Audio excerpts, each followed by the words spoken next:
Namaste and welcome. I am Gloria Grace Rand, and today is one of those wonderful days when I get to have a guest on the program.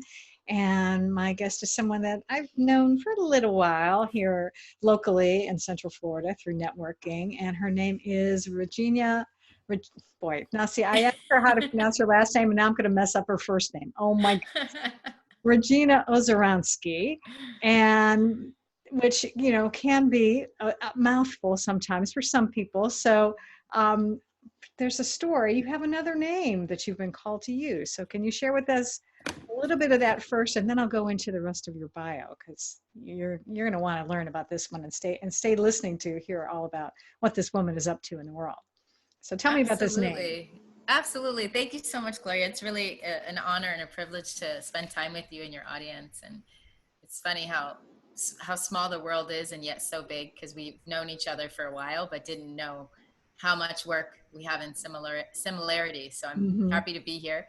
And yeah, my given name is Regena Ozeryansky. However, in a meditation I was in about 8 years ago, I got a download, and the name that I got was Celeste.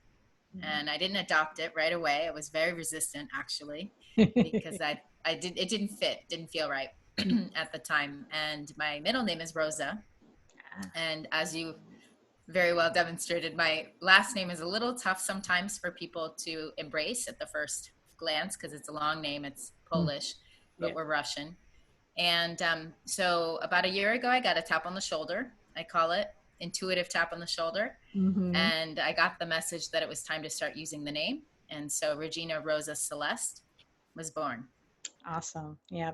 Yeah. It's, well, similar in a way too, because it was when I started embracing my spirituality, I realized that I should go and start using my middle name, which is Grace, because I was just going by Gloria Rand. And it's like, well, my mom gave me this beautiful name. I should really use all of it. So, Yeah. so I can relate to that. But back to you. I want to introduce you properly now to our audience, because Regena is a coach, but before she established her coaching business, she was, and actually still is, a real estate investor, an active realtor, a certified yoga instructor, and a soul language practitioner. I love the combination of all those things. That's amazing. Um, Thank she's you. she's been Rookie Realtor of the Year, takes pride in her work and in supporting others to achieve their goals and dreams. She works with individuals and families to help them create transformation through wealth, specifically with real estate education and asset allocation, health with yoga and meditation and spiritual awareness, aligning them with their life's mission and purpose. And she's got a ton of programs that allows her to be able to kind of combine the real estate with her love of supporting people to live more authentically, which is definitely a part of my mission, is to help people do that. She does yoga classes, group yoga classes, private yoga instruction, transformation coaching, energy healing through Reiki, one of my favorites. Works nationally, spreads her message across the country in workshops and retreats, and more and more and more of awesomeness that maybe she'll even share with us a little bit later. But essentially, what she's here to do is she helps her students and clients get unstuck and move through fear, supporting them in living more purposefully and passionately, whether on the mat, in a private session, in classrooms, or out in the field showing property. Regena is committed to helping conscious men and women and families achieve the results they wish to acquire. And she enjoys collaborating and working with companies that support the same mission and vision. So officially now, welcome, Regena Thank Rosa you. Celeste. Hi. Nice to see you. I So, love your earrings, by the way. Beautiful oh, angel earrings. thank you. Yes, I love wearing them for this especially. Mhm. So I love how you've got all of these interesting, varied um, background and things that you do. So, but let's start with the soul journey. How did you begin your soul journey work? Well, I always say success and alignment doesn't happen in a straight line. I know at least for me it hasn't. It's been rather squiggly and up and down and sideways and back around. Yeah. And that's really how my journey has been. And about a year and a half, no less, about a year ago, I was introduced to what's called the soul language journey. And it literally is a process where you actually, one connects with their soul. And so just like we have languages, like we have English, French, Chinese, probably not the highest on the radar right now, or maybe the opposite. It is the highest on the radar right now. Yeah. Russian, French, whatever the language. Right. Our souls actually have a language as well. And so there's a modality called soul language, which is a interpretation of our languages. And so each one of us is said to have 3 out of 107 of these languages. Interesting. And so I'm a practitioner and soon to be trainer of soul language practitioners as well. Cool. So how does that all blend together then with the other work that you've been doing with the yoga and the coaching and real estate, especially? I love that. Yeah, it's kind of it's kind of unusual because it definitely, even for me, it took a while to be able to understand, well, how am I going to apply this all? Because it is so abstract. I have a very left brain when it comes to the business and consulting work that I do, and very numbers based, deadlines, contracts, agreements, that kind of thing, and legal, right? And then the other side, which is very woo-woo, as I call it, it's very flowy, like gypsy, Yeah. And I have friends that call me tree hugger and, call me the woo-woo girl and all this stuff. So, when I'm not selling houses, like my favorite outfit is, literally to be in, a long flowy skirt or sweatpants and have my feet in the grass. That's my favorite thing. So for a long time, I was trying to understand what it was. And I was just honoring my yoga practice and my, energy work just as a student. And when I got the opportunity to become a certified yoga instructor, I was literally in class. I was in a 5-week course. And truthfully, the only reason I took it was because I just wanted to expand my yoga practice and strengthen my yoga practice. Yeah. And about 3 weeks into class, I got a download. I got a message, as I say, and it was very, very clear. And it was almost as if you and I were talking. Like it was crystal clear. Yep. And I was in my yoga class and I was in a pose and I got this message that said, "You are going to teach." And it was really loud and very clear. And I looked around and I didn't recognize the voice. It wasn't my teacher's voice. Yeah. And wasn't any of my classmates' voice. Yep. And I just kind of went about my day. And then I think it was that weekend, I was at a yoga studio and I went to a yoga studio and the woman who owned the studio was behind the counter. And she said, "I'm not here very often because I have staff, but I'd like to ask if you'd be interested in teaching." Yeah. And I thought, wow, how cool is that? Yeah. And I said, "Well, officially, I'm not a teacher yet." I said, "I'm not trained yet." And she said, "Well, how long before you're done?" And I said, "About 2 weeks." She said, "Perfect. You have a job." Oh. And I was like, off we go. Yeah. And then I was off to the races and I was teaching about 6 to 12 classes a week, my first 2 years. And then life happens and I came back to Florida. I was living in Montana at the time. I came back to Florida. My parents needed my help. And that's when my soul language journey started officially. I was a student, again, very similar to my yoga journey, right, where I was a student first and I knew of the work.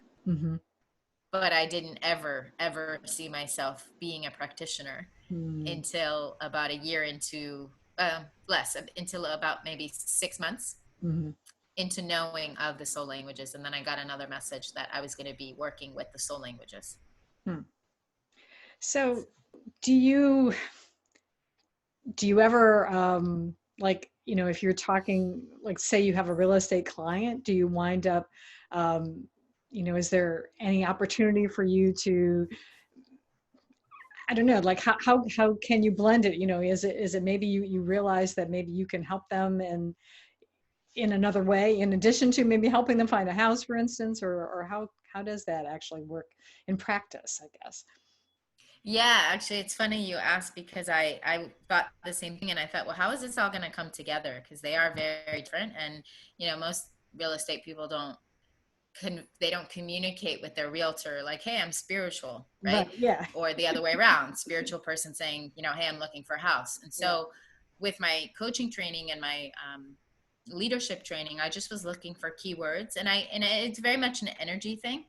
So for example, today, one of my teammates who's considering to join the team literally is a very spiritual person, and I feel the connection that she and I have through spirituality is what's helping her make the decision to become part of the team. And it's beautiful because then I can support my team. And so, you know, a perfect example, she was going through some stuff, and I said to her, why don't we do a soul language session?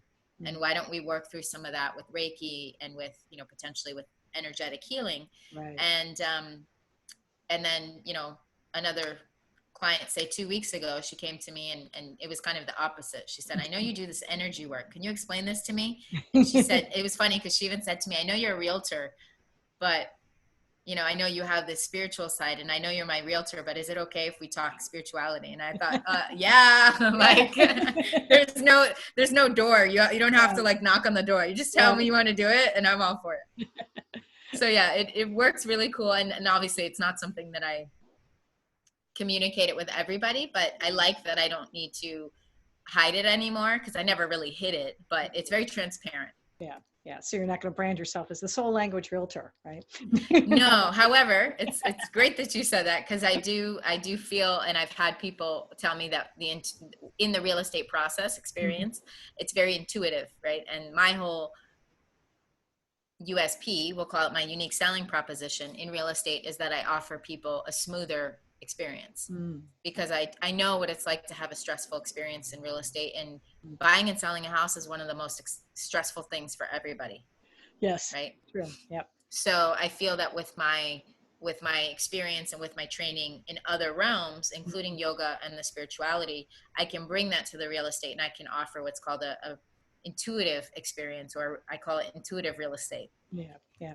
Well, it definitely, because it definitely seems to me that it's more, what you're doing is sort of, you're kind of offering like a holistic way of helping people, you know, because it's like you're being able to help them, you know, practically with you know, with real estate, with probably even hiring people too. So you're able to, you know, you mentioned growing a team, so you're helping them to build wealth, and that at the same time you're also helping with, you know, the soul connection and with the body, and keeping a healthy body, because everything is connected. When everything is working well, then we are all working well, right? I think it's true. It's true. And it's really, it's a, like you said, holistic, right? And someone brought this up to my attention and reminded me this weekend, you know, holistic, it's funny because it's spelled with an H. Yeah. But when we think about holistic, it's Right. whole, right? Yeah, Whole and exactly. complete. So when I spell holistic, I often spell it HW. I mean, yeah, the other way around. Sorry. WH. Okay. Yeah. Yes, everyone. I'm dyslexic. You got it. It's okay. WH, because it's a holistic approach. And so we want to make sure that we're whole, which, you know, the other side of it too, holistic and complete means we're not perfect. Yeah.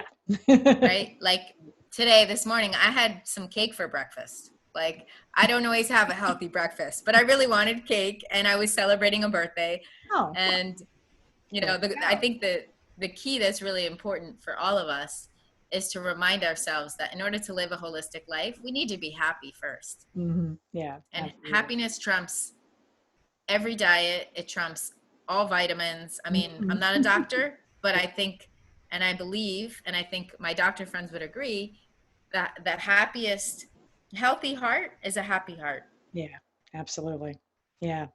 So. Yeah, because I mean, there's definitely in fact, actually, I was at a conference just recently where someone was talking about that, like, broken heart syndrome is a real thing. I mean, that you really can suffer that way, and it can really affect you physically when, you know, when your heart is broken. Normally we think of the emotional, but it can actually have a physical manifestation, I guess you could call it. So yeah, it's good to keep healthy in all ways, emotionally as well as physically. Oh shoot, I was just gonna ask you something, and now let's see if oh yes, okay, now I remember where I was going. Yeah, so I think one of the things maybe that you specialize in helping people is like when things are like not going well and maybe they feel like their life is a mess, how do you help people to be able to turn that mess into success? Well, I feel like I've become, I don't want to say the expert in that, but I'm becoming much more trained in that. There you go. And, it's a gift, really, because it's all, I believe, about perspective. And I think life is a series of get into place where we allow those messages to actually be our fertilizer, and we can turn, just like a diamond has, the coal that turns into a diamond under pressure. We're the same way. And so I feel very strongly that when we're given an opportunity to allow those messes to become successes, that's where our real strength lies, and that's where the radiance of humanity lives.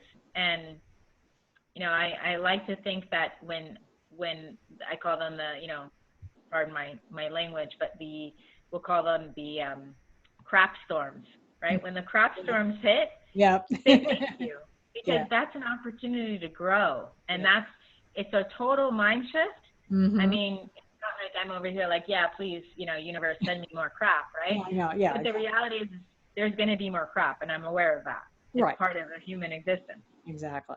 Yeah. So it's really a matter of, I feel it's mindset work. It's a shift in consciousness and in belief systems. Mm-hmm. It's being able to see the messes as opportunities for growth. That's awesome.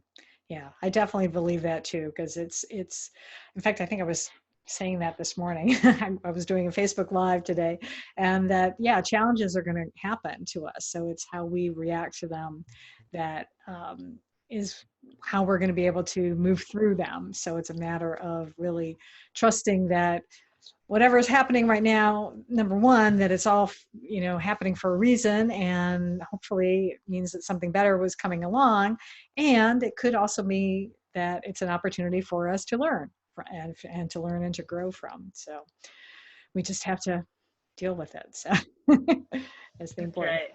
Yeah. So is there what would you like people to know most about you? What would be like something, maybe there's one or two things that you think are really important that we should know? A great question. So I think the first thing is that what you see is not always the finished product, right? Mm. I think when we look at people like Bill Gates or, even Disney, Walt Disney, right? I mean, I just came from Disney area this weekend. I was at an amazing festival. And I think one of the things that I know I've done before, is I see people and I look at them and I compare myself to them. Mm. And in the past, I would say, oh, why do they have this, or why do they have that? Or what am I doing wrong that I don't have what they have? Right. And what I've learned through my own experience and through my process is that each one of us is really unique and special. And we come with a set of gifts. Yep. And those gifts nobody can take away. Mm-hmm. And nobody can do them the way we can. And, I feel very fortunate that my gift is, I have, as I think all of us do, I have multiple, I have several, maybe many. And I think one of them is to see the light in people. Mm-hmm. And it makes my life a little hard sometimes, because I see the brilliance in people. I see the goodness. Mm-hmm. And sometimes I don't get that. Yeah. But the beauty is in the light. And I think we're all very, very magnificent, and we're human, and we all have limitations. And so I guess I would like people to know that I believe we all have brilliance, we all have light. Mm-hmm. And for those that may have harmed, even if I've harmed them or they've harmed me, Mm-hmm. Everything is about perspective. And yeah, and I really feel like we're all here to shine. Mm. So Absolutely. that's something I would love for people to know, is that's a belief that I have, that we're all here to shine and support each other.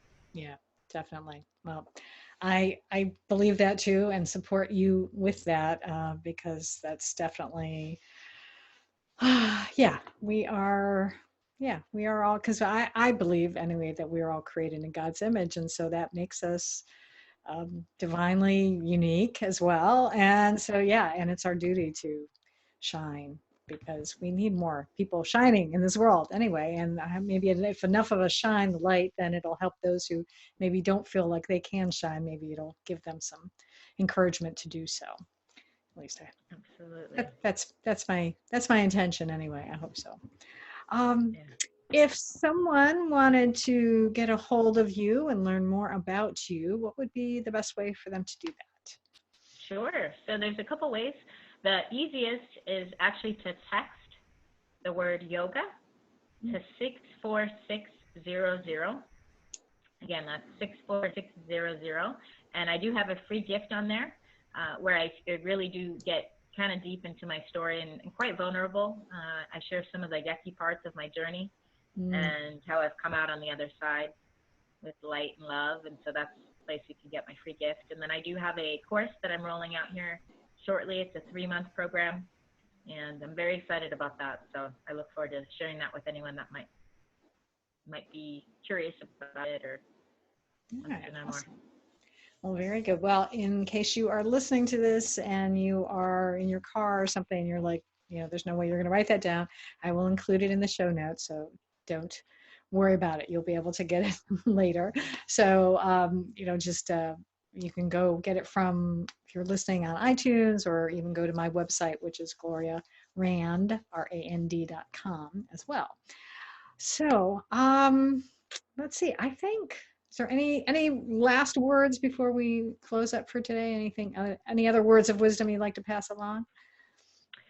Just for people to be happy. That's really my mission, is helping people see their brilliance and live from a place of authenticity like you do.